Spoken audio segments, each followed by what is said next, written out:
Hello, everyone, and welcome to English Conversation Podcast. This is your place for natural English practice and easy daily conversation.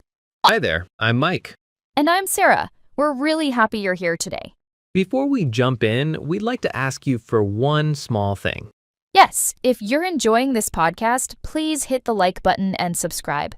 It really helps other English learners discover our channel. And if you feel like it, leave a comment below. Even something super simple, like how you feel about speaking English or what challenges you face. We genuinely love hearing from you. And you know what? When you type a comment, you're actually practicing English without even realizing it. That's true. Your brain is working, choosing vocabulary, putting words in order. It's real practice. So don't be nervous about writing. One sentence is totally fine. All right, let's get into today's topic. Today, we're talking about something really important. Something that I think weighs on a lot of English learners. What's that? This feeling that your English needs to be perfect before you can really use it, before you can call yourself fluent. Oh yeah, that's huge. I feel like so many people are stuck in this place where they're waiting. Waiting for what, though? Waiting to be perfect, I guess. Waiting until they sound like a native speaker. Waiting until they never make mistakes. And that's what we want to talk about today, because I don't think that waiting ever ends. It doesn't. Perfect never arrives. No, it doesn't. So today we're going to explore why you don't need perfect English to be fluent, and what fluency really means. And hopefully, by the end of this conversation, you'll feel a bit lighter, a bit more free to just speak. So let's start with a question. Mike, when someone says they want to be fluent in English, what do you think they really mean? I think most people imagine fluency as speaking without any mistakes. Speaking smoothly, confidently, sounding native. Right, like there's no hesitation, no searching for words, no accent that gives away where you're from. Exactly, this image of perfect, effortless English. But is that what fluency actually is? I don't think so. I mean, even native speakers hesitate. We search for words sometimes. We make grammar mistakes in casual conversation. We do, all the time, actually. But when a non-native speaker does the same thing, they think it means they're not fluent yet. Right, there's this double standard. There is, and I think it creates so much unnecessary pressure. It does. I've met people who've been speaking English for 10, 15 years, and they still say, "Oh, my English is bad, I'm still learning."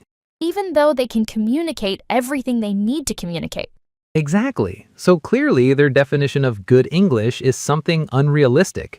It is, and I think that's where we need to start, by questioning what we think fluency means. So what do you think fluency means? I think fluency is about flow. It's about being able to express your thoughts, even if it's not elegant or perfect. Being able to keep the conversation going. Right, being able to participate, to connect with people, to say what you need to say. Not performing, just communicating. Exactly. But I think a lot of people see it as a performance, like they're being judged every time they speak. And that kills the natural flow, doesn't it? It does, because when you're focused on how you sound, you can't focus on what you're saying. Your brain is split in two, one part trying to communicate, the other part criticizing every word. Yeah, and that's exhausting. It is. So where does that pressure come from? Why do people feel they need to be perfect? I think it comes from a lot of places. School, definitely. You know, the way English is taught in so many countries. It's all about correctness. Yeah, like there's one right way to speak. One right accent, one right pronunciation, and if you don't hit that standard, you're somehow failing.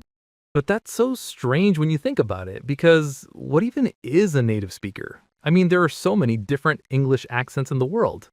Oh, absolutely. Someone from London sounds completely different from someone from Scotland.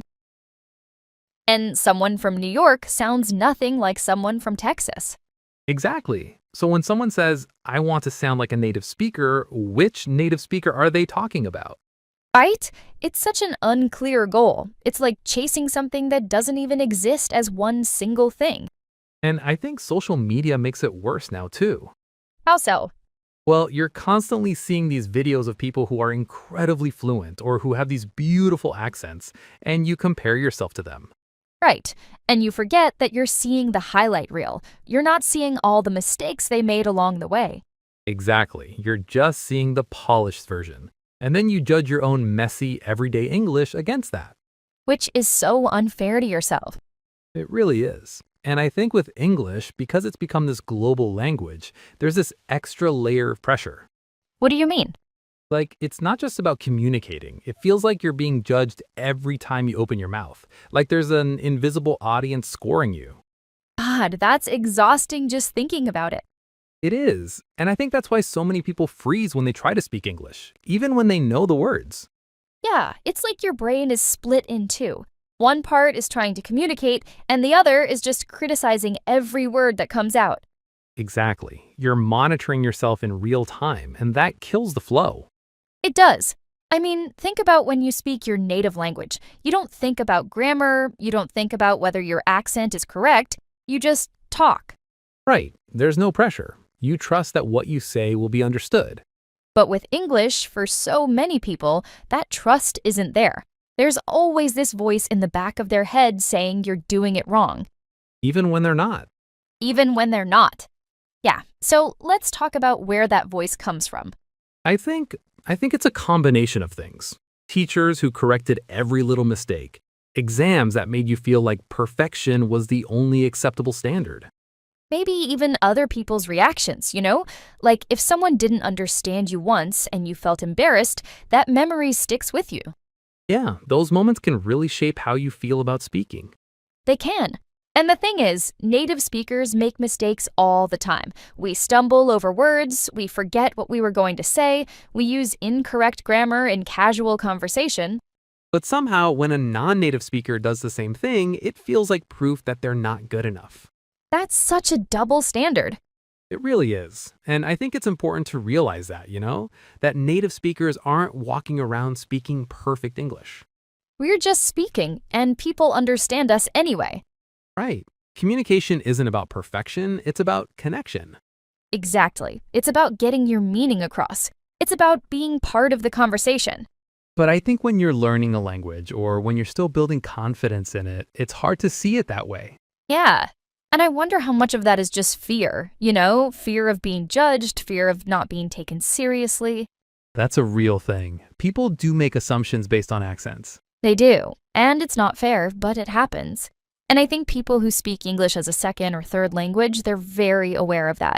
So they try to protect themselves by sounding as correct as possible. Right. They try to erase anything that might make them stand out or seem different. They try to sound neutral or invisible in a way. But that's such a sad way to approach language, isn't it? Because language is supposed to be about expressing yourself. It is. And if you're constantly trying to hide who you are, how can you really do that? You can't. You end up losing your voice in the process. And I think that's what we wanted to talk about today, because I feel like there's this quiet suffering that a lot of people go through with English. They're capable, they're intelligent, they have things to say, but they don't say them because they're waiting to be perfect first. And perfect never comes. No, it doesn't, because perfection isn't a real thing. It's just an idea we torture ourselves with. Yeah. And meanwhile, life is happening. Conversations are happening. Opportunities are passing by. All because someone convinced you that your English isn't good enough yet. Right. But good enough for what? Good enough for who? That's the question, isn't it? It is. I mean, if people can understand you, if you can express your thoughts, if you can participate in conversations, isn't that already fluency? I think it is, but I don't think most people see it that way. No, because I think fluency has this image attached to it. It sounds like something shiny and perfect.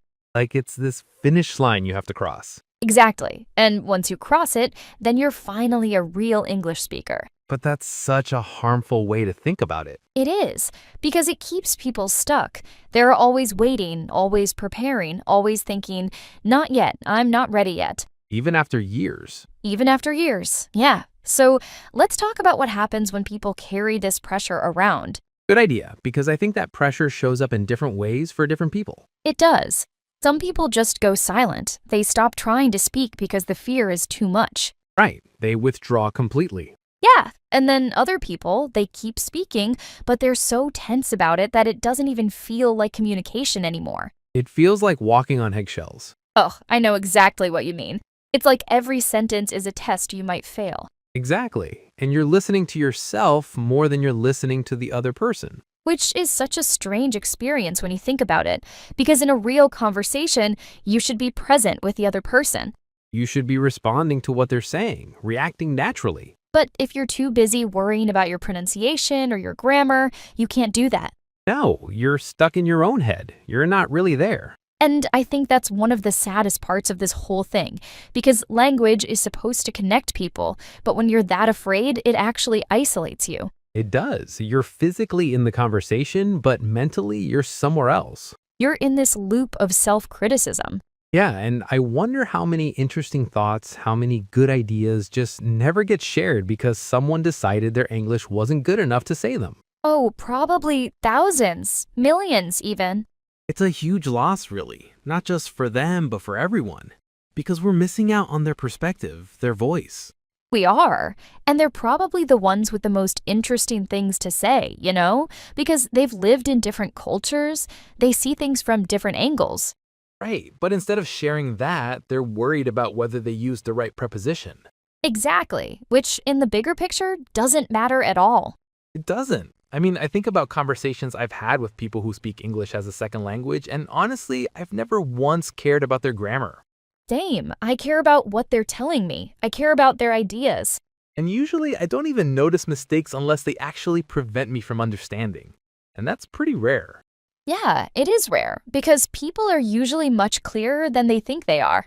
They are, but they don't trust that. They don't trust that they're being understood. So, what would it take for someone to trust that?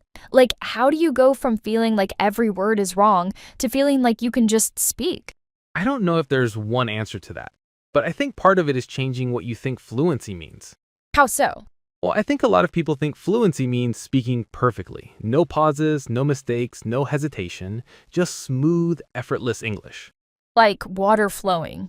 Yeah, exactly. But that's not what fluency actually is. I mean, even in your native language, you pause, you search for words sometimes. Right. Fluency isn't about perfection, it's about flow. And flow can include pauses. Exactly. Flow is about continuity, not flawlessness. It's about being able to keep going, to express what you need to express, even if it's not elegant. And I think that's such an important distinction, because if you're waiting for elegant, you might never speak. No, you won't, because elegant takes time and practice, and you can't practice if you're not speaking.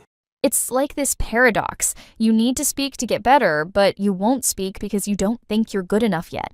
Right, so you're stuck. And I think the only way out of that is to change the goal, to stop aiming for native level perfection and start aiming for connection. Yeah, can I communicate what I mean? Can the other person understand me? That should be enough. It should be, but I think for a lot of people, it doesn't feel like enough. No, it doesn't, because they've internalized this idea that anything less than perfect is failure. Which is such a harsh way to treat yourself. It is, and I think it comes from years of being corrected. You know, in school, every mistake is marked in red pen. Every mispronunciation is pointed out. So you learn to see your English as something full of errors, not as something functional and alive. Right, you're trained to notice what's wrong, not what's working. Exactly. And that focus on errors, it stays with you. Even when you're out in the real world, having real conversations, you're still looking for the red pen. But the real world doesn't care about red pens. The real world just wants to understand you. It does. And most people are pretty generous listeners, actually. They want to understand you. They're not sitting there judging your grammar. Unless you're in some kind of formal situation, maybe. But even then, as long as you're clear, that's what matters. Yeah, and I think this is where confidence comes in too, because confidence changes how your English sounds. Oh, absolutely. You can say the same sentence two different ways, one with confidence and one with fear, and it lands completely differently. It does. When you're confident, even if you make mistakes, people focus on what you're saying, not how you're saying it. Right, but when you're nervous and apologetic, people start to notice the mechanics more because you're drawing attention to them. Yeah, it's like you're pointing out your own mistakes before anyone else can. Which I think people do as a protection mechanism. Like if I say my English is bad first, then no one else can say it. Oh, that's true. It's a way of controlling the narrative. But it also reinforces the idea that your English is bad. You're literally telling yourself and everyone else that you're not good enough. And after a while, you start to believe it, even if it's not true. Even when all the evidence points to the opposite, even when you're successfully communicating every day. Right, because the story you tell yourself is more powerful than the reality. So, how do you change that story? I think you have to start noticing the moments when communication works instead of only noticing the mistakes.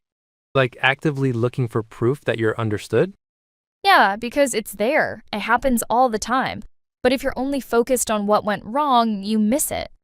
That makes sense. It's like training your brain to see a different picture. Exactly, because right now, a lot of people's brains are trained to see failure, even when they're succeeding. And that's exhausting, to constantly feel like you're failing when you're actually doing fine. It is. It's this constant background stress. Yeah, and I think that stress affects how you speak too. Like when you're stressed, your brain doesn't work as well. Oh, definitely. When you're anxious, you can't access language as easily. Words that you know just disappear. Right, it's like they're locked behind this wall of fear. And then you get frustrated with yourself, which makes the anxiety worse, which makes it even harder to find the words. It's a spiral. It is, and I think a lot of people don't realize that the problem isn't their English. The problem is the emotional state they're in when they try to speak. Yeah, if you're calm and relaxed, your English flows much better. But if you're tense and worried, everything becomes harder. So, in a way, working on fluency isn't really about studying more grammar or memorizing more words. It's about creating a feeling of safety. I think that's exactly right. It's about giving yourself permission to speak as you are, without judgment. Now, let's talk about practical things you can do to start changing this, because it's one thing to understand the problem, but another thing to actually shift how you feel. Good idea. Let's give our listeners some concrete steps they can take. Okay, step one. Start noticing when you're being too hard on yourself. Yes, pay attention to that critical voice in your head. What is it saying? Is it being fair? Most of the time, it's not. Most of the time, it's holding you to an impossible standard. Right, so just becoming aware of it is the first step. You can't change something you don't notice. Step two, look for evidence that you're communicating successfully. Yeah, after a conversation in English, ask yourself, did they understand me? Did the conversation flow? And if the answer is yes, acknowledge that. Give yourself credit. Don't just focus on the one word you mispronounced. Notice that the whole conversation worked. Exactly. Train your brain to see what's working, not just what's wrong. Step 3, practice speaking without monitoring yourself so much. How do you do that? Well, you could record yourself having a casual conversation, maybe talking about your day or describing something you saw. And then when you listen back, instead of criticizing every mistake, listen for whether your meaning is clear. Right. Ask yourself, if I were listening to this for the first time, would I understand what I'm trying to say? And if the answer is yes, that's fluency. That's what you're aiming for. Step 4, find safe spaces to practice. What do you mean by safe spaces? Places where you can speak without fear of judgment, maybe with a patient friend or in a language exchange where everyone is learning. Oh, that's important because you need to experience what it feels like to speak without that constant pressure. You do. And once you know what that feels like, you can start to recreate it in other situations. Step 5. Challenge your perfectionism. Yes, when you catch yourself thinking, I can't speak until I'm perfect, ask yourself, is that true? Can you think of times when you communicated successfully even though you made mistakes? Because I bet you can. I bet there are dozens, maybe hundreds of times. Right, so the belief that you need to be perfect is just not based on reality. It's not, and you can prove that to yourself by looking at your own experience.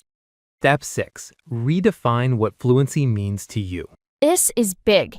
Write down what you think fluency is. Really think about it. And then ask yourself, is this definition helpful? Is it realistic? If your definition is speaking like a native with no accent and no mistakes, that might not be helpful because it's setting you up to always feel like you're failing. Right, but if your definition is being able to express my thoughts and be understood, suddenly you might already be fluent. You might be, and that shift in perspective can change everything. It can. Now, let's talk about some common situations where this pressure really shows up and what you can do about it. Good idea. What's one situation? Job interviews. A lot of people say they freeze up when they have to speak English in a professional setting. Yeah, that's a high pressure situation for sure. So, what can you do? Well, first, remember that they're listening to what you're saying, not how perfectly you're saying it. They want to know if you can do the job. Right. Your skills and experience are what matter, not your accent. Exactly. So focus on communicating your value clearly, rather than trying to sound perfect. And it's okay to pause and think. It's okay to say, let me think about that for a moment. That actually shows thoughtfulness, not weakness. Another situation is social events, meeting new people in English. Oh, that can be nerve-wracking too. What helps there? I think remembering that most people just want to have a nice conversation. They're not testing you. Right. They're probably a bit nervous too, actually. They are. So if you can focus on being interested in them, asking questions, listening, the pressure comes off you a bit. Yeah, it's not a performance, it's just two people getting to know each other. Exactly. And if you make a mistake, most people won't even notice, or if they do, they won't care. Another situation is presentations or speaking in front of groups. That's probably the hardest one for a lot of people. It is. So what can help? Well, preparation definitely helps. Knowing your content really well means you can focus less on finding the right words. Right. You're not searching for information and searching for language at the same time. Exactly. And also, remember that the audience wants you to succeed. They're not hoping you'll fail. They're just there to learn something or hear what you have to say. Right. So even if your English isn't perfect, if you have valuable information, people will listen. They will. Content matters more than accent. It does. Now, let's address something important. What if someone genuinely doesn't understand you? Oh, that's a fear a lot of people have. It is. So let's talk about what to do when that happens. First, don't panic. It's completely normal. Even native speakers sometimes aren't understood. Yeah, maybe the other person wasn't paying attention, or there was background noise, or they just missed what you said. Right. It doesn't automatically mean your English is bad. No. So what you do is you calmly rephrase what you said. Use different words, maybe speak a bit slower. Yeah. And you can even say, let me say that another way. That's totally fine to say. It's not admitting defeat, it's just clarifying. Exactly. Communication is collaborative. You're working together to understand each other.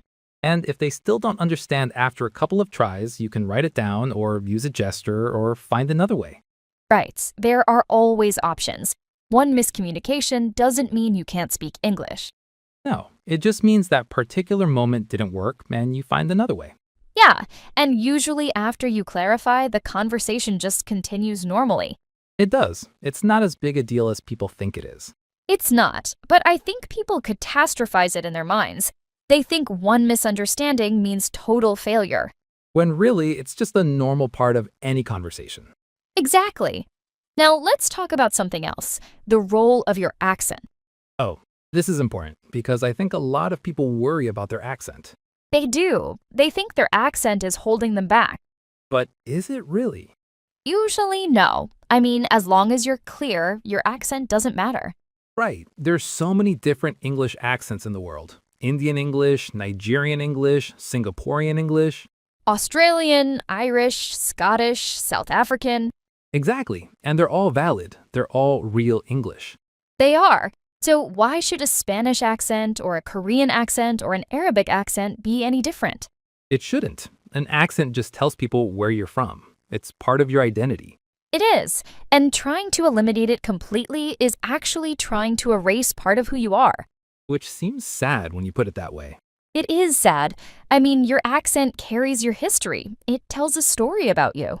Right. And for most communication, clarity matters way more than accent. It does. Can people understand your words? That's the main thing. And if they can, your accent is fine. Yeah. Now, that said, there are some pronunciation things that can affect clarity, Like what? like word stress or certain sounds that might be confusing, but those are specific, fixable things. Right. It's not about changing your whole accent, it's about making sure certain key words are clear. Exactly. You can work on clarity without trying to sound native. And that's a much more realistic goal. It is, and it doesn't require you to change who you are. Just to be understood clearly, which is the whole point anyway. Right. Now, let's talk about mistakes, because I think people's relationship with mistakes is at the heart of this whole issue. It really is. The fear of making mistakes is what keeps people silent. It does. So let's think about what mistakes actually are. Okay, what are they? They're just part of learning. They're information. They show you what you need to work on. Right. They're not a reflection of your worth as a person. No, they're just linguistic events. They happen and then you move on. But people don't see them that way. They see them as failures. They do. And I think that comes from school, where mistakes mean losing points. Right. But in real conversation, there are no points. There's no score. No, there's just communication. And if the communication worked, even with mistakes, then it was successful. Exactly. The goal isn't zero mistakes. The goal is successful communication. And those are very different things. They are. You can have successful communication with lots of mistakes. You can, and you can have technically perfect grammar but fail to connect with anyone. Right. So which one matters more? Connection matters more. Always. Always. So when you make a mistake, instead of spiraling into shame, just notice it and keep going. Yeah, you can even correct yourself if you want. Like, oh, I meant to say X, not Y. That's totally natural. Native speakers do that all the time. We do. It's not a sign of weakness, it's just part of speaking. Exactly. So be as kind to yourself as you would be to a friend. Yes. If a friend made a grammar mistake, would you judge them harshly? No, of course not. So why do it to yourself? That's a good point. We hold ourselves to standards we'd never apply to others. We do, and that's worth examining. Why am I so harsh with myself? Yeah, where did I learn that this was necessary? And is it helping me? Because usually it's not. Usually it's just making things harder. It is. So maybe the work isn't learning more English. Maybe the work is learning to be gentler with yourself. That might actually be the key to fluency. I think it might be, because when you're gentle with yourself, you're free to speak. You're not held back by fear of judgment. No, you can just express yourself and trust that it's enough. You know, I think we should talk about something else that comes up a lot, the comparison trap. Oh, yes, this is huge. What do you mean specifically? I mean the way people compare themselves to others. Like they see someone who's been learning English for 2 years and sounds amazing, and they think, I've been learning for 5 years and I still don't sound like that. Right, and then they feel like they're failing somehow. Exactly. But what they don't realize is that everyone's journey is different. It really is. Some people have more opportunities to practice. Some people live in English-speaking countries. Some people have more time to study. Right. And some people are just naturally more confident speakers even in their own language. That's true. Like, I know people who are quiet and reserved in their native language, so of course they're going to be that way in English too. Exactly. It's not about the language, it's about personality. But people see someone who's extroverted and talkative in English and think that's what I should be like. When really, you should just be yourself, your natural self translated into English. Right. If you're thoughtful and quiet, you can be fluent and thoughtful and quiet in English. You don't have to become a different person. No. And I think that's important to say, because some people feel like they need to put on this performance, this persona, when they speak English. Like they need to be more outgoing or more confident than they naturally are. Yeah, and that's exhausting, and it's not authentic. It's not. So what would you say to someone who feels like they need to change their personality to be good at English? I'd say you don't. Your personality is fine. You just need to find your voice in English, which means being yourself in a different language. And that takes time, doesn't it? It does, because you're learning not just the words, but how to express your actual thoughts and feelings. How to be yourself across languages. Exactly, and that's a deeper process than just memorizing vocabulary. It is. Now let's talk about something practical. What about people who say, I understand English perfectly when I read or listen, but I can't speak? Oh, that's so common. I hear that all the time. Why does that happen? I think it's because understanding and producing are different skills. When you're listening or reading, you have time. You can process at your own pace. Right, but when you're speaking, you have to think and produce at the same time. Exactly, and you can't go back and edit. It's happening in real time. So there's more pressure. There is. And I think for a lot of people, that pressure creates a block. Like their brain knows the words, but they can't access them in the moment. Right, it's like the words are there, but there's this wall of anxiety between you and them. So, what can someone do about that? Well, I think you need to practice speaking in low pressure situations first, not jumping straight into high stakes conversations. Like, what kind of situations? Like talking to yourself, describing your day out loud in English when you're alone. Oh, that's interesting. So, you're practicing the act of producing language without any social pressure. Exactly. You're training your brain to access words in real time, but without anyone listening. And then, gradually, you can add more pressure, maybe recording yourself or talking to a friend. Right, building up your tolerance for the discomfort of speaking. Because I think that's what it is, really. It's not that you can't speak, it's that speaking feels uncomfortable, so you avoid it. Yeah, and the more you avoid it, the more uncomfortable it becomes. It's like a muscle you're not using, it gets weaker. It does, but the good news is you can build it back up. It just takes practice. And patience with yourself. Yes, patience is so important because progress isn't always obvious. Sometimes you're getting better without realizing it. How so? Well, maybe you're understanding more complex conversations, or maybe you're thinking in English more naturally. Those are signs of progress, even if your speaking hasn't changed dramatically. Right, so don't only measure progress by how you sound, measure it by how you feel too. Exactly. Are you less anxious? Can you express more ideas? Do you feel more comfortable? Those are all forms of progress. They are, and they matter just as much as technical improvement. Now, let's address something that I think holds a lot of people back. The idea that they're too old to become fluent. Oh, this is a myth we really need to bust. Right, people say, I'm too old now. I should have learned English when I was a child. But that's not true. Adults can absolutely become fluent. It can. It might take longer or require more conscious effort, but it's completely possible. It is, and actually, adults have some advantages that children don't have. Like what? Like, adults understand grammar concepts better. They can analyze language in a way that helps them learn faster. Right. Children just absorb it unconsciously, but adults can be strategic. Exactly, and adults have more life experience, so they can connect new language to things they already know. That's true. So while children might have an easier time with pronunciation, adults have other strengths. They do, and plenty of people become fluent as adults. It happens all the time. So age is not a barrier, it's just a factor like any other.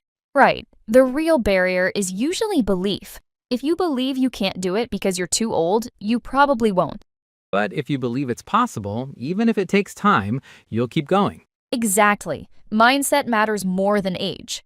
It really does. Now, what about people who say they don't have time to practice English? The time issue. This is real for a lot of people. It is. People are busy. They have jobs, families, responsibilities.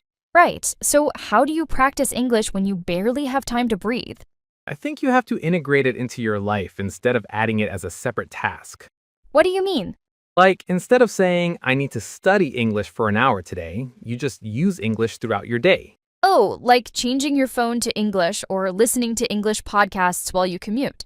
Exactly. Or thinking in English when you're doing routine tasks. Cooking dinner, think about what you're doing in English.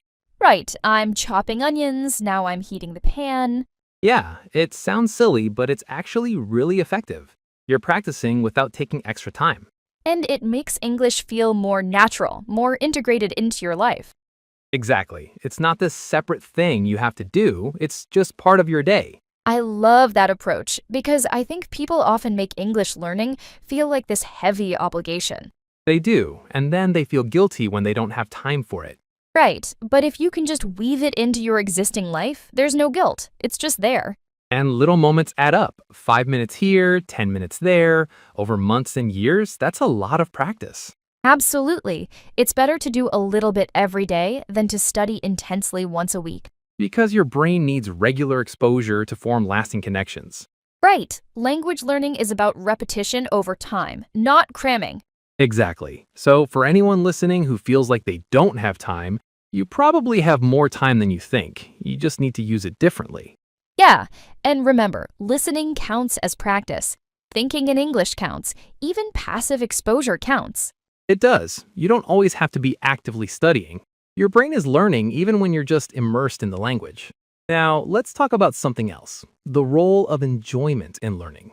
Oh, this is important because I think people forget that learning can be fun.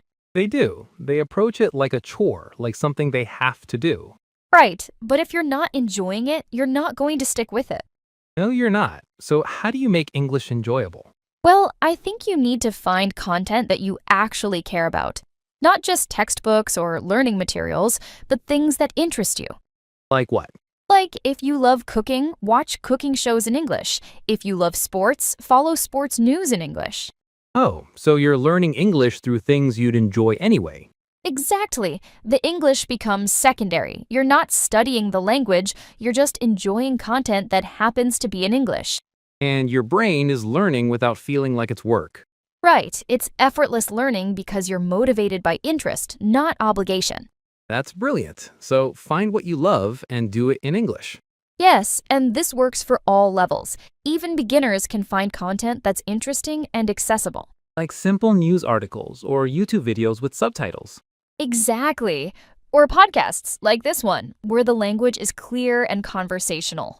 Right. So, to everyone listening, ask yourself, what do I enjoy? And then find a way to experience that in English. And if you're enjoying yourself, you'll naturally want to spend more time with the language. You will. It stops being something you force yourself to do and becomes something you want to do. And that's when real progress happens, when you're intrinsically motivated. Absolutely. Now, let's address one more thing before we wrap up, the feeling of being stuck. Oh, yes, the plateau, when you feel like you're not improving anymore. Right. You've been learning for a while, and suddenly it feels like you've stopped making progress. This happens to everyone at some point. It does. So, what's going on when that happens? Well, I think sometimes you're still improving, but in ways that aren't obvious to you. Like what? Like maybe you're understanding more nuanced meanings, or you're using language more naturally, even if you're not learning lots of new words. So, the improvement is more subtle. It is, and it's harder to measure. When you're a beginner, progress is obvious. You go from knowing nothing to knowing something. But at intermediate or advanced levels, progress is more about refinement. Exactly. You're polishing your skills, not building them from scratch. So, it feels slower. It does, but it's still happening. You just have to trust the process. And sometimes you need to shake things up a bit, try something new. Like what? Like if you've been doing the same kind of practice for months, try something different. Join a conversation group, or read a challenging book, or watch a different type of content. Right. Give your brain a new challenge. Exactly. Because sometimes we plateau because we're too comfortable. We're not pushing ourselves anymore. That's true. Growth happens at the edge of your comfort zone. It does. So if you're feeling stuck, that might be a sign to try something a bit harder. Or something completely different. Sometimes a new approach can reignite your progress. It can. And remember, plateaus are temporary. Everyone breaks through eventually. They do. You just have to keep going, keep practicing, keep exposing yourself to the language. And be patient with yourself during those times when progress isn't obvious. Yes, trust that your brain is still working, still learning, even when you can't see it yet. Now, let's give our listeners some final thoughts, some things to remember when they're feeling discouraged about their English. Good idea. Okay, first reminder, you don't need to sound native to be fluent. Fluency is about communication, not imitation. Right. Second reminder, mistakes are normal and expected. Even native speakers make them constantly. Third reminder, your accent is part of who you are. It's not something to fix, it's something to own. Fourth reminder, most people want to understand you. They're generous listeners. They're not looking for your mistakes. Fifth reminder, you're probably better than you think you are. Your brain focuses on errors, but you're communicating successfully all the time. Sixth reminder, confidence comes from practice, not perfection. The more you speak, the easier it gets, even with mistakes. Seventh reminder, English belongs to everyone who uses it. It's not owned by native speakers, it's a global language now. And final reminder, the goal is connection, not perfection. If people understand you and you can express yourself, you're already fluent. You are. And I hope that hearing that today gives you permission to just speak, To stop waiting, to stop judging yourself so harshly. to trust your voice as it is. Because your voice matters, your thoughts matter, your perspective matters. And the world needs to hear from you, even if your English isn't perfect. Especially if your English isn't perfect, because that means you've crossed languages to be here. You've done the hard work of learning, and that's something to be proud of. It really is. So our challenge for you today is simple. What's that? Have one conversation in English this week where you focus only on what you're saying, not on how you're saying it. I love that. Just focus on meaning, on connection, on being present. And notice how it feels. Notice if it's different when you're not monitoring yourself. And then come back and tell us in the comments. How did it feel to let go of perfectionism, even just for one conversation? We really want to hear from you. We do, because we're all learning together. All of us are on this journey of using language to connect.